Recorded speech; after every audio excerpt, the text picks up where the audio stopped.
전도학교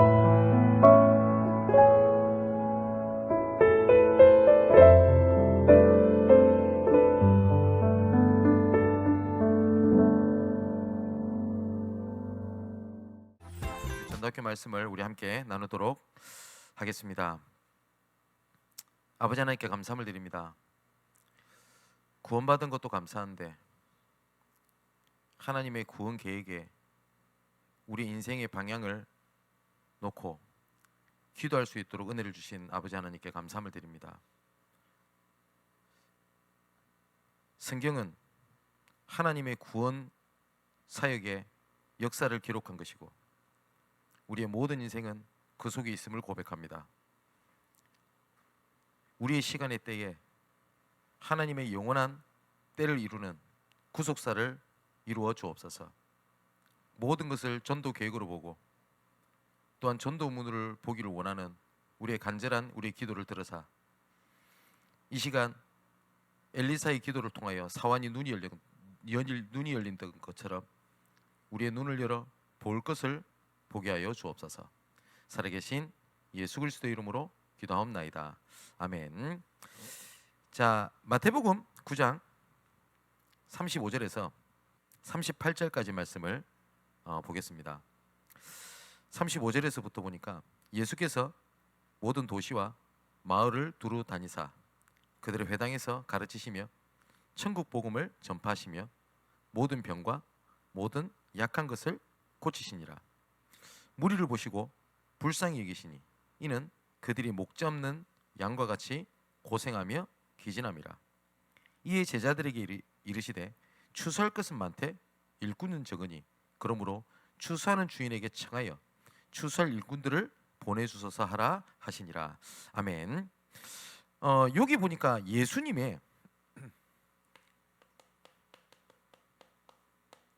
예수님께서 현장을 보는 시선이 어떠냐라고 기록이 되어 있습니다. 분명히 뭐라고 되어 있냐니까 36절에 보니까 무리를 보시고 불쌍히 여기셨다라고 되어 있습니다. 근데 여기 예전에 그 성경에는 민망히 여기셨다 이렇게 번역이 되어 있는데 이 단어가 그 헬라어로 보면 창자가 끊어지는 고통 이런 뜻입니다. 지금의 말처럼 의역을 하겠다면 그때 당시에 팔레스타인 지방 사람들은 아랫배라고 하죠. 이 아랫배에 영혼이 있었다고 믿었다고 합니다. 거기에는 그 문화적 배경이 있겠죠. 그래서 혈루증 걸린 여자라든지 이런 자들을 그 실제로 영혼의 병이라고 받고 격리를 시키고 그 다음에 멀리 그 가치를 두지 않았다고 합니다. 그러면 창자가 끊어지는 고통 이거를 의역을 한다면 예수님께서 그 무리를 보시고 그 영혼에 대한 고통을 느끼셨다라고 풀이가 가능하겠죠. 뭘 보고 그렇게 느끼셨냐? 목자 없는 양과 같이 고생하며 기진함이라라고 되어 있습니다. 뭘 보셨냐니까 우리는 보통 보면은 현장에 가니까 뭐 영적 문제 때문에 뭐 가정이 깨지고 뭐 렘넌트들이 정신 문제가 오고 뭐 귀신을 보고 혹은 뭐 경제적인 어려움 이런 걸 보고 불쌍히 여기잖아요. 물론 그것도 필요하겠죠. 근데 그거는 엄밀히 따지면 연민입니다. 그죠? 근데 예수님께서는 뭘 보셨냐니까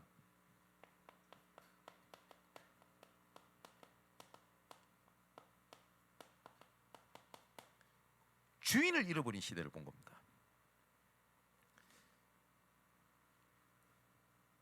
이 시대는요, 그 이사야 59장 2절을 보니까 오직 너희의 죄악이 너희와 너희 하나님 사이를 갈라놓았고 너희 죄가 그의 얼굴을 가리어서 너희에게서 듣지 않으시게 함이니라. 여기 보니까 주인을 잃어버린 이유가 뭐라고 되어 있냐? 죄악이라고 되어 있습니다. 이 죄악 때문에 하나님과 우리 사이가 멀어졌다. 그리고 거기에서 모든 문제가 왔다고 성경은 분명히 얘기하고 있습니다. 어떤 죄악이냐? 하나님을 떠난 죄악입니다. 그걸 보고 우리가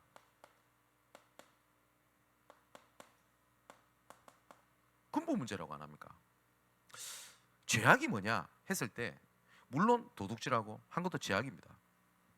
근데 하나님 보실 때 근본적인 뿌리의 죄악은 그래서 우리가 근본 문제라고 얘기를 하거든요. 창세기 3장 1절 6절을 보니까 하나님을 떠난 겁니다. 분명히 하나님께서는 우리 인간을 창조하실 때 처음부터 너희는 나를 떠나서 아무것도 할 수 없다 라고 말씀하셨는데 여기에 사단이 얘기를 한 겁니다. 네가 하는 짓 될 거야. 주인을 바꾸는 얘기를 합니다. 그러다 보니까 그 하나님을 딱 떠나자마자 죄악 속에 딱 빠지게 되잖아요. 그 중에서 오게 된 가장 근본적인 문제 중에 하나가 하나님에 대해서 오해를 딱 해버리는 겁니다. 뭐라고 되어 있냐? 여호와의 낯을 피하여 숨었다라고 되어 있습니다. 창세기 3장 문제 때문에. 이게 심각한 문제 중에 하나잖아요.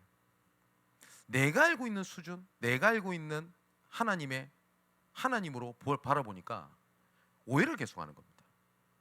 어릴 때 자녀들이 보통 이런 얘기를 합니다. 부모님은 나를 사랑하지 않는 것 같습니다. 부모님은 나를 싫어하는 것 같습니다. 그 오해거든요. 세상에 그런 부모 없어요. 근데 그 오해가 부모님이 해주는 모든 것들을 다르게 보고, 그죠? 그렇게 되는 거 아닙니까? 예전에 제가 전도사 때 사역을 했을 때 있었던 일입니다. 어떤 남자애가 가출을 했어요. 그러니까 사역을 하던 애인데 밥 먹듯이 가출하는 겁니다. 왜냐? 아버지가 너무 무서운 거예요. 맨날 아버지가 때리니까. 그러니까 얘 마음속에는 어떤 오해가 있었냐? 아버지는 나를 전혀 사랑하지 않는다. 근데 얘 얘기만 들어보면 맞아요. 내가 아버지가 나한테 어떻게 했고 어떤 얘기를 했고 저 얘기를 들었을 거 아닙니까? 맞아요, 진짜. 그 얘기만 들어보면 아버지는 정말 나쁜 사람이에요. 근데 가출을 해가지고 어떻게 해서 경찰서로 이렇게 가게 된 겁니다. 보호자를 불러야 될 거잖아요. 근데 이 친구가 아버지 전화번호를 즉 얘기를 하지 않고 제 전화번호를 적은 거예요. 아버지가 무서운 거예요. 안 그래도 가출해다 돌아오면 진짜 다리 몽둥이를 분지러 놓는데 이번에도 죽을 것 같으니까 전사님 전화를 적은 거예요. 그래서 경찰서 전화가 온 겁니다. 그래서 제가 갔죠. 갔더니 제가 사인을 해가지고 데리고 나올 수가 없었어요. 왜냐, 저는 법적인 보호자가 아니에요. 일명 주인이 아닌 겁니다. 어쩔 수 없이 제가 그 아버지를 제가 만나야 되는 거예요. 그래서 제가 아버지 전화번호를 달라고 안 주려고 그래요. 뭐라 하냐? 나 죽어요. 아버지에 대한 오해. 그죠? 괜찮아. 전사님이 내가 만나볼게. 걱정 말고 있어라. 그 전화번호를 받고 제가 만나게 된 겁니다. 제가 아버지에 대한 그 얘기를 듣고 갔잖아요. 정말 저는 이상한 분인 줄 알았습니다. 일명 저 머리 뿔라인 줄 알았어요. 근데 아버지가 그렇지가 않아요. 아니나 다를까 이 아버지가 이 자녀를 진짜 사랑해요. 근데 표현 방법이 틀렸어요. 그러니까 아들이 다시 왔다는 얘기를 듣고 만감이 교차하는 겁니다. 다행이다 싶기도 하고 이 새끼를 어떻게 또 반조져 놓을까 이런 생각도 들고. 그래서 제가 아버지한테 부탁을 드렸어요. 아버님, 부탁이 있습니다. 진짜 아들을 사랑하시죠? 사랑한대요. 그러면 아들이 가장 원하는 얘기가 뭘까요? 이 상황에서. 그랬더니 아버지가 그래요. 얘는 어떤 말 해도 안 듣습니다. 보세요. 똑같이 오해하고 있어요. 그래서 제가 이분을 모시다 드리면서 한번 고민해 보셨으면 좋겠다고. 그래서 경찰서 가는 내내 이분은 말씀을 안 하셨어요. 그 드디어 도착을 한 겁니다. 근데 저 혼자 이렇게 올 줄 알았는데 그 남자애가 아버지랑 같이 들어오는 걸 딱 보니까요, 애가 화들짝 놀래요. 그래서 지금 당장이라도 그러니까 다른 경찰들 다 밀어내고 도망갈 파이라. 그래서 내가 괜찮다 앉아 있으라고. 그래서 아버지가 뭐라고 말씀하시는지를 딱 가만히 봤어요. 그랬더니 아버지가 가만히 있어요. 보고 만감이 교차했겠죠. 근데 뭐라고 말을 툭 던지자니까 뭐 먹고 싶은데 이런 거예요. 그랬더니 이 남자애가 자동 반사하듯이 뭐라냐, 짜장면이요 이러는 거예요. 네. 근데 아빠는 얘가 짜장면 좋아하는 거 알고 있었고 대답을 알고 있었대요. 그랬더니 아무 말 안 하고 사인 딱 하더니 짜장면 먹으러 가자. 네. 그래서 저도 같이 간 겁니다. 그래서 두 사람이 앉아 있고 저는 다른 테이블 앉아가지고 짜장면 먹으면서 유심히 봤어요. 두 사람이 아무 말 안 해요. 그냥 말없이 짜장면을 드셔. 근데 가만히 보니까 이 애도 짜장면 먹으면서 울고 아버지도 짜장면을 드시면서 울어요. 어떨까요? 우리가 하나님에 대해서 얼마나 오해를 딱 합니까? 그러다 보니 이러면 하나님이 기뻐 안 하실 거야. 그죠? 이렇게 하니까 응답을 못 받지. 내 생각 아닙니까? 근데 하나님께서 뭐라고 말씀하시죠? 너희를 사랑한 인자와 긍휼하시면 무궁무진하며 측량할 수 없다 라고 말씀하셨는데 내가 알고 있는 그거. 그래서 제가 어릴 때 그렇게 말했던 기억도 납니다. 하나님 아버지라는 단어가 저는 그렇게 달갑게 들리지 않았어요. 왜냐, 아버지는 상처 때문에.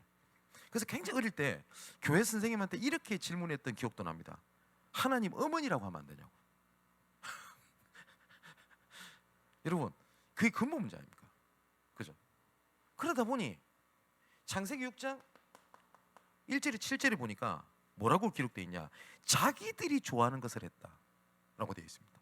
이게 아예 뿌리가 내려버렸어요. 하나님에 대한 오해가. 그리고 창세기 11장 1절에서 8절에 보니까 우리가 이름을 내고 이걸 보고 우리가 근본 문제라고 이야기를 하죠. 이것이 계속 반복되다 보니 어떻게 된 거냐? 노예에 빠진 겁니다. 이스라엘 백성들이. 분명히 성경에 이스라엘 백성들이 노예가 빠진 이유가 뭡니까? 아까 적었죠? 죄악입니다. 어떤 죄악입니까? 주인을 잃어버린 겁니다. 그래서 하나님께서 그 주인 되시는 하나님이 직접 말씀하신 겁니다. 희생제사를 드리도록 해라. 그거는 단순히 제사 지내는 행위를 말하는 게 아니죠. 예배는 당신은 나의 주인이십니다. 당신은 나의 구원자이십니다를 인정하는, 고백하는 믿음의 행위입니다. 그죠? 근데 이스라엘 백성들은 끝까지 정신 못 차려요. 홍해바다 딱 앞에 섰을 때 분명히 구원받았잖아요. 근데 그 앞에서 그 출애굽기 14장 12절에 보니까 뭐라고 얘기를 하냐? 우리를 내버려 두라. 우리가 다시 애굽 사람들을 섬길 것이라. 내버려 두래요. 이게 체질이라. 주인 없는. 또 민수기 14장 4절에는 보니까 우리가 한 지휘관을 세우고 애굽으로 돌아가자. 보세요. 계속 주인 없는 시대로 가는 겁니다.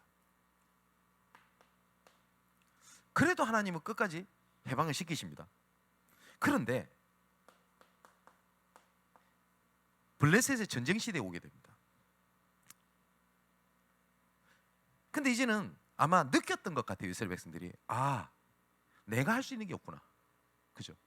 그래서 주변 국가를 보니 왕이 있는 거예요. 그래서 요구를 합니다. 사무엘에게. 우리도 왕을 세워야 되겠습니다. 분명히 사무엘이 그렇게 이야기합니다. 하나님께서 기뻐하지 않는 일이야.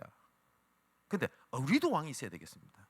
근데 하나님께서는 이걸 뭐라고 말씀하시냐? 사무엘상 8장 7절을 보니까 그들을 얘기를 유심해서 들으라. 그들은 너를 버린 게 아니야. 그때 당시에 선지자였고 마지막 사사였던 이 사무엘이 지도자였거든요. 너를 버린 게 아니야. 그들은 나를 버려 자기들이 왕이 되지 못하게 함이니라. 그죠?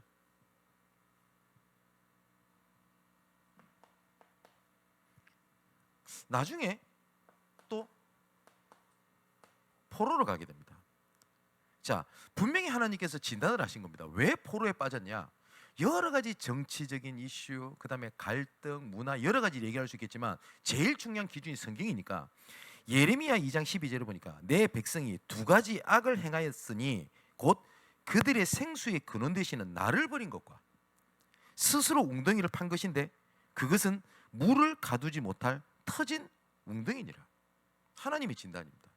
호세아 4장 6절에도 뭐라고 되어 있냐? 내 백성이 하나님을 아는 지식이 없으므로 망하는도다. 그가 백성들이 나를 버렸으니 나도 너를 버린 것이다 라고 되어 있습니다. 그죠? 분명히 뭐라고 되어 있냐? 주인 없는 시대.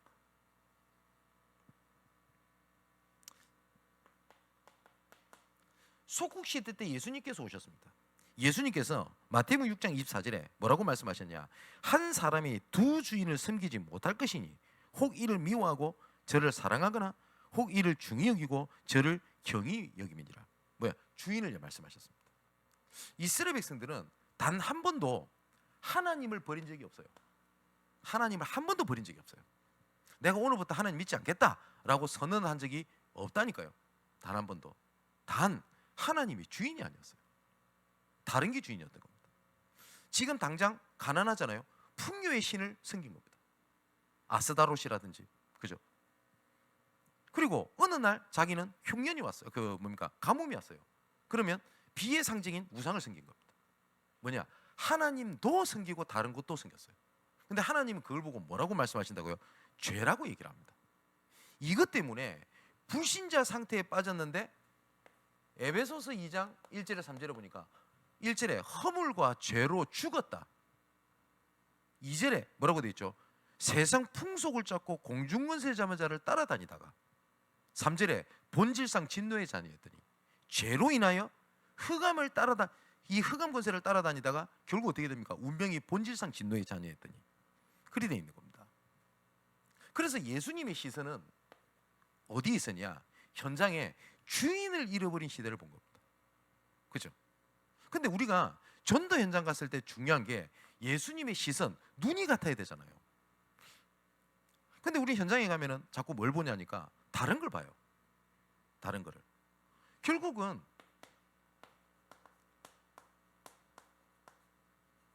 내 영적 상태에 따라, 내 상태에 따라서 보는 것이 다 다릅니다. 심리학에 보면 인지 외곽 이론이라는 게 있고요. 그 다음에 거울 뉴런 이론이라고 하는 것이 있습니다. 내 상태에 따라서 보는 것을 다 다르게 본다는 심리학적인 용어입니다. 이건 영적인 것도 마찬가지입니다. 그래서 하나님께서 말씀하신 겁니다. 에베소서 4장 17절에서 24절에 보니까 17절은 뭐라고 되어 있냐? 그러므로 내가 이것을 말하여 주 안에서 증언하노니 이제부터 너희는 이방인이 그 마음을 험한 것을 행한 같이 하지 마라. 무슨 말이죠? 분명히 이방인이 너희들 아니야. 불신자가 아니야. 그런데 불신자처럼 행하지 마라 라고 얘기를 한 겁니다. 근데 많은 사람, 이스라엘 백성들 문제가 딱 이겁니다. 주인을 바꾸기 위해서 노예에서 건져내시고, 주인을 바꾸기 위해서 전쟁에서 이기게 하시고, 주인을 바꾸기 위해서 포로에서 나오게 하시고, 속국에서 해방되게 하셨는데, 이 사람들은 계속 이방인에 대한 체질, 각인, 뿔이 돼 있는 걸로 남아 있는 겁니다. 그러면서 뭐라고 합니까? 진리가 예수 안에 있는 것 같이 그 안에서 가르침을 받아라. 하나님의 가르침은 뭐였습니까? 방법이 아니었습니다. 주인입니다.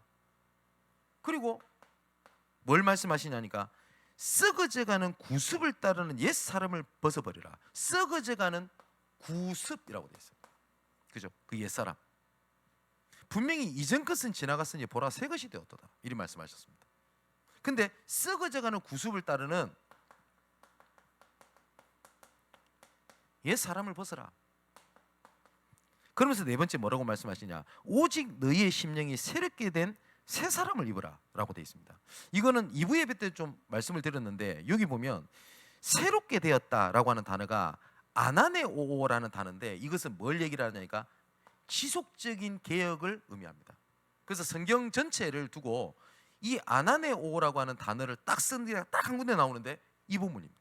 그래서 이 개혁은 지속을 얘기합니다. 개혁주의는 개혁된 교회는 계속 개혁되어야 한다. 그걸 보고 개혁주의라고 합니다. 멈추지 않습니다. 그래서 지속적인 개혁, 그거를 뭐라고 되어 있냐? 너희의 심령이 새롭게 돼요 라고 되어 있습니다.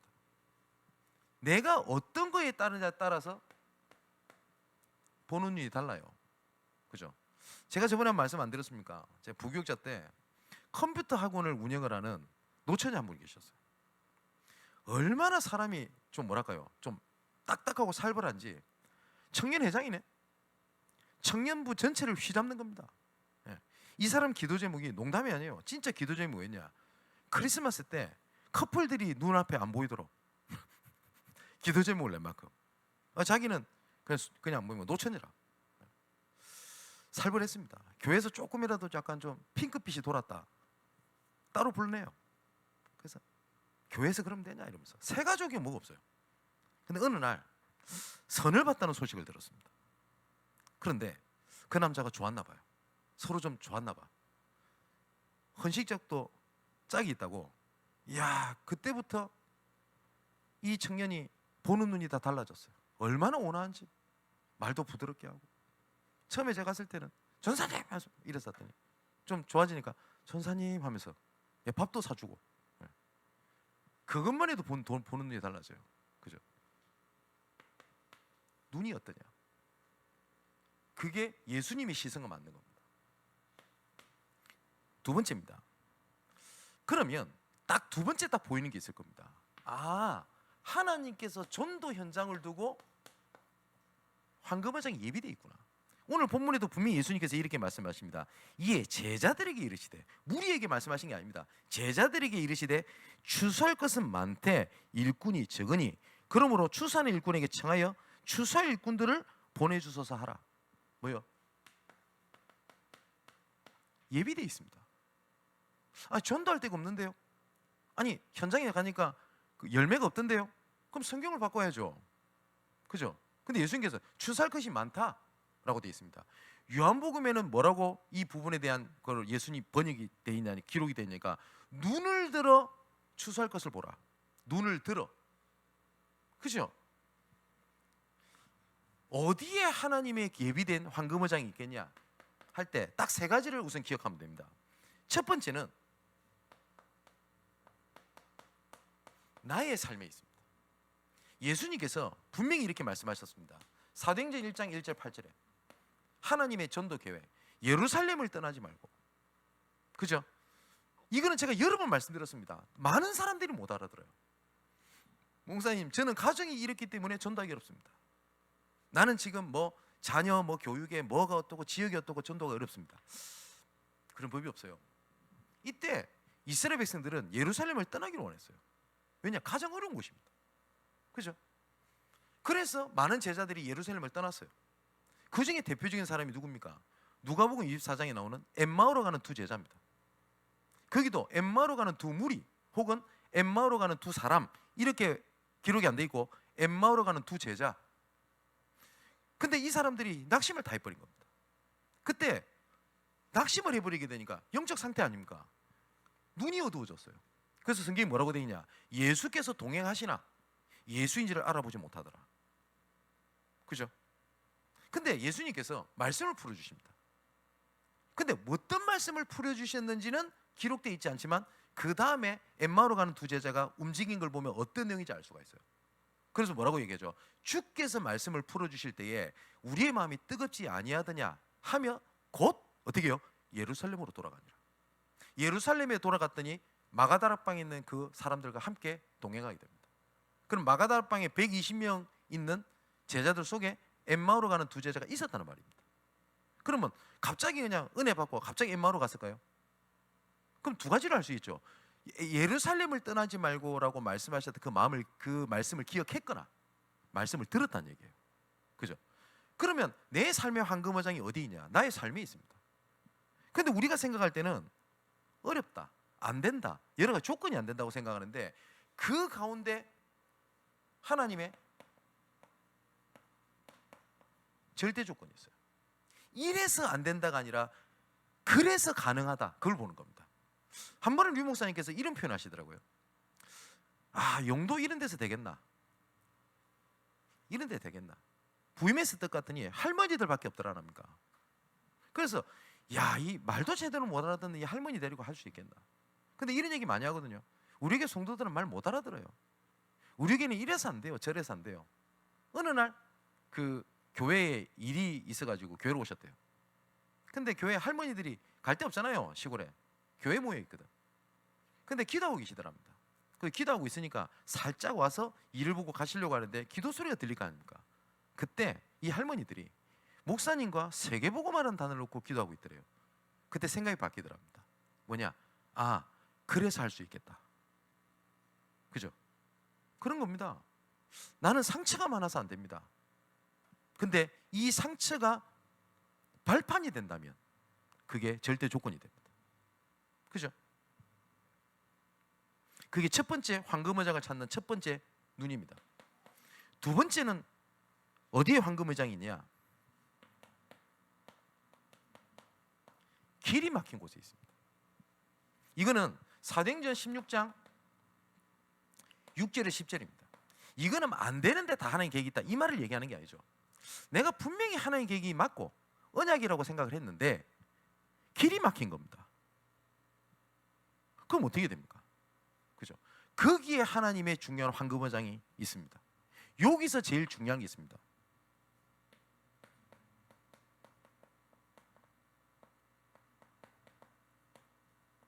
전도자다운 성령 인도를 받는 겁니다. 어떤 인도를 받느냐가 굉장히 중요해요. 그죠? 바울이 이때 어떤 인도를 받습니까? 딴 것도 아닙니다. 아시아로 복음을 전하러 가려고 하는데 문이 막혔어요. 딴 것도 아닙니다. 전도하러 가려고 하는데.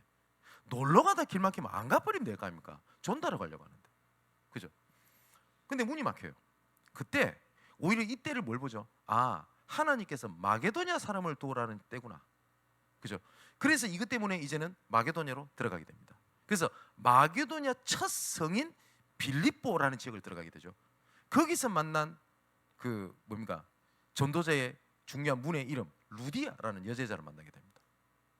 전도자다운 인도입니다. 근데 우리는 문이 딱 막히거나 안 되면 전도자다운 인도를 받는 게 아니라 수준 낮은 성령 인도를 받아버리는 거예요. 하나님은 마음에 안 들면 응답을 안 하시는 게 아니라 딱 그만큼 응답하십니다. 그죠? 수예배 때 말씀 안 드렸습니까? 제자들이 분명히 예수님이 주인이라는 걸 계속 말씀을 듣고, 이 똑같은 부분입니다. 목적 없이 방황하는 현장을 보시면서 애가 타가지고 말씀을 전하셨다 돼 있어요. 그러면 어떤 말씀을 전했는지는 기록이 자세히 안 돼 있는데 그 알 수 있잖아요. 주인 얘기하셨단 말이에요. 근데 먹을 게 없어진 겁니다. 그러면 주인 되시는 하나님, 그리고 얘기를 하면 돼요. 근데 뭐라고 얘기를 하죠? 사 먹여야 될 건데요, 이 사람들.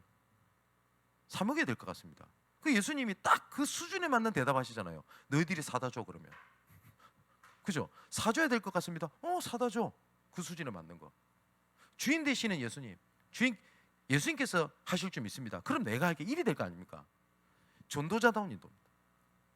그래서 제가 이런 얘기를 들었잖아요. 제 어머니가 살아 계시는데 제가 마트 가가지고 편의점 가가지고 라면 먹고 싶다고 안 사줘. 안 사준 이유, 제 건강이 걱정돼서 안 사줬다 칩시다. 그런데 사달라고 땡강을 지리고 막 바닥에 누워가지고 막 발길질하고 막 울고 이러면 제 어머니가 사줄까요, 안 사줄까요? 사줄 겁니다. 왜냐, 제 아들이니까. 근데 그걸 딱 받았어, 라면. 그러면서 제가 응답받았다. 그럼 됩니까? 그러면 제 나이 수준 되면 어떻게 돼야 돼요? 오히려 어머니 사드려야 될 거 아닙니까? 그죠? 그래서 되게 중요한 겁니다. 전도자다운 성령입니다. 그래서 진짜 복음적인 올바른 생각을 가지고 있는 사람들은 분명히 달라요. 그게 기도입니다. 요셉 보십시오. 기도했는데 왜 이럴까요? 분명히 해와 달과 별이 절어나는 꿈을 꿨는데 언약을 잡았는데 왜 내 인생은 안 풀립니까? 아니, 언약을 잡았는데 형들이 더 난리네. 그래서 그전에는 죽이려고 안 했어요. 근데 언약을 붙잡았는데 더 죽이려고 하네. 그럼 어떻겠습니까?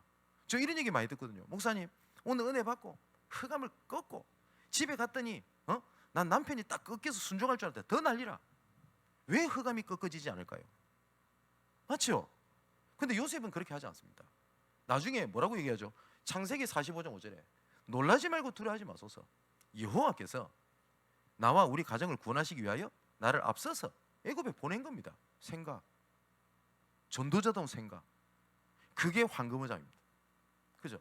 그래서 어떤 사람은 가장 힘들다고 하는 때를 하나님의 가장 중요한 때로 삼아버리면 돼요. 그 지난주에 제가 전도회 때 간증 안 드렸습니까? 어떤 누가 장례식에 됐어요. 얼마나 슬픕니까? 여러분, 진짜 슬픈 사람에게 뭐 복음이 어떠니 말하지 이상하게 듣지 마시고요. 그거 잘 안 들립니다. 지금 당장 예를 들어서 어머니 아버지 돌아가시고 가정이 슬픈데 어떤 말이 위로가 되겠어요? 그죠? 그래서 제가 이런 얘기를 들었어요. 내가 무슨 말 한들 위로가 되겠냐고. 그런데 성경에 이리 돼 있다. 가장 어려운 때를 가장 하나님의 구원의 영원한 때로 만들어라. 분명히 성경이 뭐라고 돼 있냐? 전도서 7장 2절에 전도자는 잔치집 가는 것보다 장례식 가는 게 낫다. 분명히 그렇게 돼 있다. 그죠? 그렇게 되면 어떻게 됩니까? 구원의 때. 그래서 오늘 문자가 하나 왔는데 가정보고마를 이루시기 위해서 쓰임받은 목사님 식사 대접을 하고 싶으니 만납시다. 얼마든지 제가 만나자 그랬어요. 보세요. 전도자는 생각입니다. 바울은 달랐어요. 세 번째입니다. 만남을 통한 황금의장입니다. 이거를 성경구절하면 로마서 16장 1절에 27절, 로마서 16장 일꾼들입니다. 여기 보면 그 별명들이 나오죠. 보호자, 동역자, 식주인, 친척, 사랑받는 자, 여러 가지가 있습니다. 그러면 이 사람들이 그 별명을 나 오늘부터 식주인 할란다. 오늘부터 나를 이제 사랑받는 자라고 불러다오. 그리고 로마서 그 16장 3절 4절입니까? 거기 보면 브리스길라 부부가 나오는데 그게 뭐라고 바울이 소개를 하니까 브리스길라 부부에게 무난하라 이러면서 저들은 나를 위하여 목이라도 내놓으시는 자다. 그렇게 얘기를 했습니다. 그러면 브리스길라 부부가 교회 가가지고 나 바울 목사님 위해서 목 내놨다 그렇게 알고 있어라 그렇게 말하지 않았을 겁니다. 바울이 보기에, 그죠? 그러면 뭡니까? 바울이 그 모든 만남을 향한 하나님의 계획을 봤다는 말이에요. 그죠? 좀 다음 주에 좀 이 부분에 대한 얘기를 좀 하려고 합니다. 자, 보세요. 모든 것을 하나님의 계획에 때려봐라. 그러면 이 황금어장이라는 것이 어디를 가야 되는 겁니까? 아니면 하나님께서 지금 예비해놓고 우리를 지금 그 속에 있게 하시는 겁니까? 그죠? 근데 이걸 잘 못 알아들으니까 자꾸 어디를 가야 된다 생각해요. 어디에 전도하러 갑니까? 그렇지 않습니다. 그죠? 어디서 선교합니까? 그렇지 않다니까요. 저는 그런 생각이 많이 들었어요. 가난하니까 부교육자 때 선교를 갈 길이 없었어요. 저는 막 선교도 가고 하는데 전 돈이 없더라고요. 선교를 갈 수가 없었어요. 제 돈이 있습니까? 뭐가 있습니까? 그래서 저는 선교하고 저하고는 아무 상관이 없다 생각이 들었어요. 그러다가 어느 날입니다. 내가 할 수 있는 지금의 선교가 뭘까? 생각했던 게 그럼 부교육자 돈이 어디 있어요? 근데 내가 할 수 있는 걸 찾자고 보니까 선교사님들을 뵈면 그분 식사 한 끼 혹은 그분이 하루 동안 머물 수 있는 정도는 좀 무리가 되더라도 할 수 있겠더라고요. 그래서 그분들을 모신 겁니다. 근데 그때 만나서 나중에 결국 그 나라를 가게 되고 돕게 되고, 그래서 이거 간증 안 들었습니까? 지금 이멜다 선교사님, 그 다음에 애실, 지금 만났던 그 사람들이 다 그쪽에서 만나서 지금까지 선교 응답 속에 있는 사람들입니다. 제가 어디를 막 다니다가 만난 게 아니에요. 지금은 얼마나 감사한지 몰라요. 그죠? 얼마든지 있습니다. 나의 때를 하나님의 영원한 때로 만들어라. 나의 삶의 황금어장이라고 합니다. 자, 그러면 세 번째, 반드시 오게 되는 응답이 있습니다. 전도의 키는 팀 구성에서 옵니다. 팀 구성에서. 우리가 택시를 타고 복음을 전했더니 영접했다. 물론 그렇게 전도할 수 있습니다. 틀린 건 아닙니다. 근데 그렇게 전도하는 거는 두 가지 느낄 겁니다. 전도하기 어렵다. 그럴 겁니다. 왜냐하면 저 같은 사람은 그 전도하기 어려워요. 모르는 사람인데 말을 못 붙이는데요. 그렇지 않습니까? 또 두 번째 느끼는 게 이런 가운데서도 복음 듣는 사람이 있어요. 신기하다. 예비된 사람이 있구나. 근데 여기서 끝날 겁니다. 근데 성경에서 말하는 전도는 딱 두 가지 생각하시면 됩니다. 누구와 함께 할 거냐? 누구와 함께 현장으로 인도받을 거냐? 두 번째, 누구를 통하여 문을 찾을 것인가? 이 두 가지입니다. 그러면 누구와 함께 갈 것인가 하면 여기서 예수님의 시선은 뭐가 있죠? 각 사람마다 할 수 있는 그 뭐라고 얘기를 할까요? 장점이라고 얘기할까요? 각 사람마다 다 다르잖아요. 바울도 뭐라고 하냐면 한 그리스도가 교회의 머리요.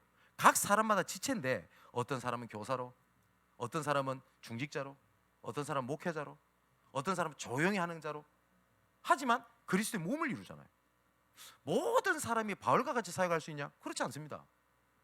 그러면 사역자가 그 사람의 장점을 보고 그 부분을 할 수 있도록 필요하다면 미션을 찾아주는 겁니다. 나와 이렇게 하자. 그죠? 그게 가장 첫 번째 필요한 것 중에 하나입니다. 그냥 함께 한다고 했을 때 함께 가는 것도 필요해요. 근데 함께 갈 때 이 사람을 통해서 어떻게 문을 열 것인가? 그러면 상상외로 보는 것들이 많습니다.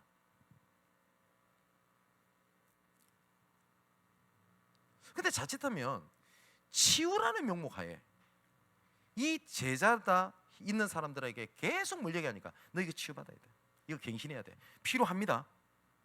필요한데 하나님의 계획 속에서 하나님이 치유하심을 봐야지, 계속 이래야지 너가 전도할 수 있어, 저래 전도할 수 있어, 계속 단점 부각해 버리면 이 사람은 장점도 살리지도 못하고 단점 때문에 이 사람 무너져 버려요. 그렇지 않습니까? 누구를 통하여 들어갈 것인가 할 때 이거는 전도의 문입니다. 바울이 이거 활용을 되게 잘했어요. 두 사람을 예를 들어 보겠습니다. 오네시모 같은 사람입니다. 그죠? 일명 우리가 정말 문제 있는 사람을 통하여 전도자로 세웠던 대표적 케이스가 누구냐? 오네시모고요. 엘리트 중에서 제자로 세웠던 중요한 키는 디모데라고 하는 분입니다. 그죠? 바울이 이것을 정말 잘 봤어요. 누구를 통하여 들어갈 것인가, 이거를 잘 봤어요. 그래서 바울이 항상 사역했던 그 사도행전을 잘 보면 누구와 함께 갈 거냐, 그리고 누구를 통해서 들어갈 거냐, 이걸 본 겁니다.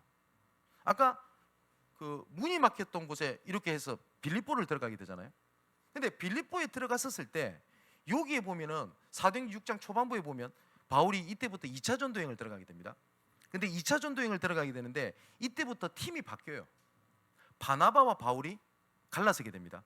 그래서 이때부터 팀이 새롭게 구축되는데 누가 들어가게 되니까 바울, 디모데, 실라, 그리고 이름은 나오지 않는데 누가가 이때부터 함께 갑니다. 2차 전도행 때부터. 그러니까 누가라고 하는 사람 아시죠? 누가복음 저자 의사 누가는 2차 전도행 때부터 들어갑니다. 왜 어떻게 알 수 있냐? 1차 전도행 때는 그 기록되는 거 보면 저희가라고 기록되어 있습니다. 이 저희가라는 말은 나를 제외한 3인칭 복수를 얘기하죠. 근데 2차 전도행 때부터는 우리가라는 표현을 씁니다. 그러면 나를 포함한 1인칭 복수 아닙니까? 그래서 이 팀이 해서 들어가게 됩니다. 그래서 누구를 통해 들어가죠? 루디아라는 제자를 만나게 돼요. 근데 문제가 생깁니다. 귀신 들린 요종을 치유한다는 그 일 때문에 마을에 이득권이 없어진 줄 알고 고발을 당해서 감옥을 가게 되죠. 그리고 감옥에 문이 열리고 난 다음에 급하게 바울은 빠져나가게 됩니다. 그런데 아시다시피 디모데가 빌립보 지역에 남아있는 사역자였습니다. 그럼 바울도 중요한데 디모데라고 하는 사람이 예비되어 있었다는 거예요. 지속할 수 있는 사람. 그게 성경에서 제일 중요하게 봐야 될 전도의 눈입니다. 그래서 몇 명 영접했다, 누구한테 복음 전했다가 필요 없다, 별로 중요하지 않다라는 게 아니라 그 이상을 봐야 될 게 뭐냐니까 팀 구성입니다. 그럼 이렇게 되면 어디 구체적으로 지역을 들어가야 되겠다, 혹은 어떤 형태로 전도운동을 해야 되겠다라는 것들이 그때부터 보여집니다. 그게 예수님의 시선입니다. 자, 한번 전체적으로 제목을 가지고 한번 보십시오. 예수님께서는 뭘 봤냐? 주인을 잃어버린 시대를 봤어요. 목자 없는 양같이 두루다니면서 방황하는 현장을 보고 애통함을 느끼셨다고 되어 있어요. 그런데 우리는 이런 시선을 보지 않잖아요. 조금 어려우면, 어려운 사람이면 좀 연민을 느끼고 다가가고, 좀 돈 많고 좀 돈 많아 보이고 차 좀 있어 보이고 이러면 쫄아서 말도 못해요. 네. 그 시선이 다르잖아요. 근데 분명히 이게 성경 역사 아닙니까? 뭐 때문에요? 죄악으로 인하여 주인을 잃어버린 시대구나. 그래서 제일 중요한 게 뭡니까? 내 영적 상태예요. 나는 뭐든지 문제로 보고 있어. 그러니까 하나님은 24시간 응답하십니다. 분명합니다. 내가 못 보는 겁니다. 그죠? 공기가 있어요, 없어요? 있죠. 내가 못 봤다고 공기가 없습니까? 아니죠. 내가 성경적 전도를 못 봤다고 성경적 전도가 지금 이때 하나님께서는 안 하시고 그 성경 역사가 끝났습니까? 내가 못 본 겁니다. 근데 내가 못 봤는데 없다 이러면 됩니까? 내가 본 적이 없다 이러면 돼요? 여러분, 공룡이 있었어요, 없었어요? 있었죠. 본 적이 없잖아요. 본 적이 없다고 없다 이러면 됩니까? 증거들이 있잖아요. 성경적 전도가 있냐 없냐? 있습니다. 성경이 있잖아요. 그죠? 그리고 뭐 엄청나게 일어난 게 아니라 진짜 현장의 전도자를 통해서 있잖아요. 말씀대로. 그게 내 영적 상태라. 그게 첫 번째고, 두 번째는 그러면 어디서 전도운동이 이것을 시작을 하겠냐? 황금의장. 그러려면 나의 삶에 있어요. 그래서 예루살렘을 떠나지 말고. 근데 많은 사람들이 이 말 못 알아들어요. 자꾸 어디를 가야 된다고 생각을 해요. 현장 가라 이러니까 막 다녀요. 그래가지고 어디 다녀요? 무속인집을 떠가요. 근데 무속인집 복음 전하는 게 틀렸다는 말 절대 아닙니다. 그래서 한때 현장 간다 이러면 무속인집 엄청나게 갔어요. 그래 가가지고 막 성경적이지도 않은 말 툭툭 하고 이랍니다. 무속인집에 갔더니 뭐 어깨가 막 눌리는 기분이 든대요.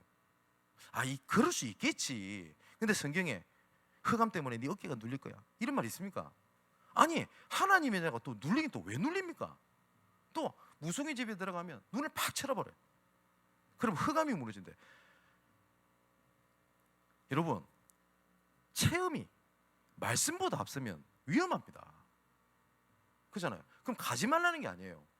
우리 렘넌트들에게 현장을 보여준다. 한 번쯤 가는 거 저 오케이.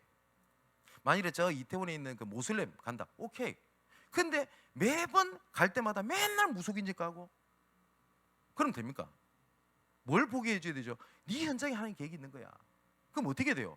사회자가 들어가 주면 돼요. 학교에 같이 보고 같이 고민하고. 근데 이게 딱 한 번 보면 돼. 있구나. 그죠? 나는 안 된다 생각했는데 맡긴 곳에 하나님의 계획이 있구나. 뭐예요? 전도자다운 생각입니다. 그리고 만남 속에 있어요. 그 만남 속에 뭐가 있는 거냐? 팀 구성이 있는 겁니다. 자, 그렇다면 이런 결론이 나올 겁니다. 다음 주에 조금 할 건데, 빛의 망대를 가진 파수꾼, 이 올해 우리 언약이죠. 파수꾼이란 말은 나를 알고 지켜야 할 것을 알고 대적자를 알 때 파수꾼이 가능합니다. 그죠? 내가 어떻게 해야지 좀 더 집중해서 몰입을 해서 지킬 수 있고, 이걸 알고 뭘 지켜야 되는지도 알고 대적이 누군지 알아야 지키지. 파수꾼이 가만히 서 있다고 파수꾼입니까? 그렇지 않잖아요. 그리고 하나님의 절대 목표는 구원에 있습니다. 그래서 베드로전서 1장 9절에서 12절에 보니까 믿음의 결국은 곧 영혼의 구원을 받음이라. 그래서 이 구원에 대하여 말씀을 부지런히 살펴서 여러 증인들을 통하여 말씀하신 것이 어떠한 때를 지시하는지를 진짜 상고해봐라, 묵상해봐라. 근데 이것이 얼마만큼 중요하냐? 이거는 하나님을 위한 것이 아니야. 성경에 그렇게 되어 있어요. 너희를 위한 것이야. 너희를 위한 것이고, 전도자로 부르심을 받은 이 응답은 천사도 근무하는 거야.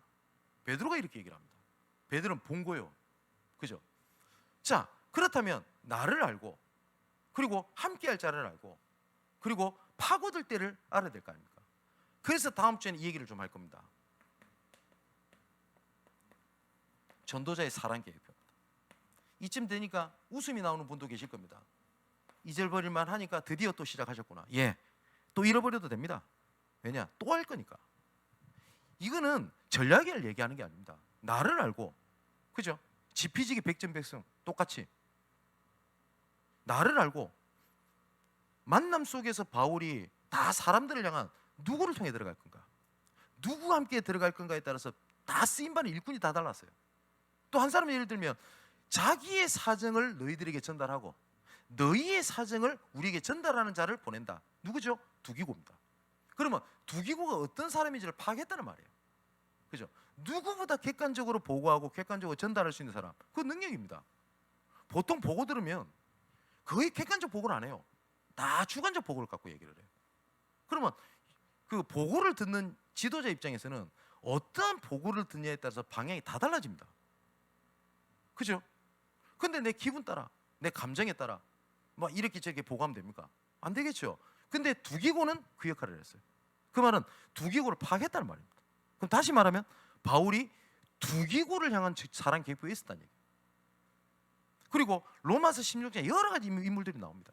또 그 중에 한 사람은 베베를 너희에게 청구하노니, 지금으로 말하면 추천하노니. 그럼 왜 베베를 추천했을까요? 그 이유가 있을 거 아닙니까? 그러면 그에 대한 사랑 계획이 있었다는 얘기예요. 근데 그런 거 없이 한번 보십시오. 이 사람은 그 뭐죠? 문과 쪽에 좀 문이 될 만한 사람이라 그걸 보고 그쪽으로 보내야 될 거 아닙니까? 근데 이 사람을 이과 쪽에 계속 피라도 보내면 돼요? 그러면 안 되겠죠. 그러면 얼른 캐치하고 여기로 보내야 될 건데 사역자가 보는 눈이 없으면 뭐라 합니까? 제자인갑다 이래 버립니다. 그죠? 교회 안에도 되게 많습니다. 새 가족이 왔다. 그러면 혹시 어디서 왔다? 그러면 그 뭐 상처받은 사람이 왔다 칩시다. 물론 치유하고 위로하고 품어줘야 되겠죠. 근데 전도자의 눈은 뭐죠? 이 사람을 통한 이걸 딱 보게 해주는 거예요. 얼마든지 있습니다. 그게 예수님의 시선. 그래서 예수님은 이 시선이 나중에 결론적으로 어디 갑니까? 제자. 그죠? 또 예수님이 직접 세웠던 제자가 있습니다. 12사도. 누굽니까? 70인 제자. 그죠? 예수님께서 이거 실패를 안 하셨어요. 또 이걸 가장 잘했던 사람이 누구냐? 바울입니다. 그래서 이 길로 우리가 따라가는 겁니다. 누구한테 복음 전했다, 어떻게 복음 전했다 중요합니다.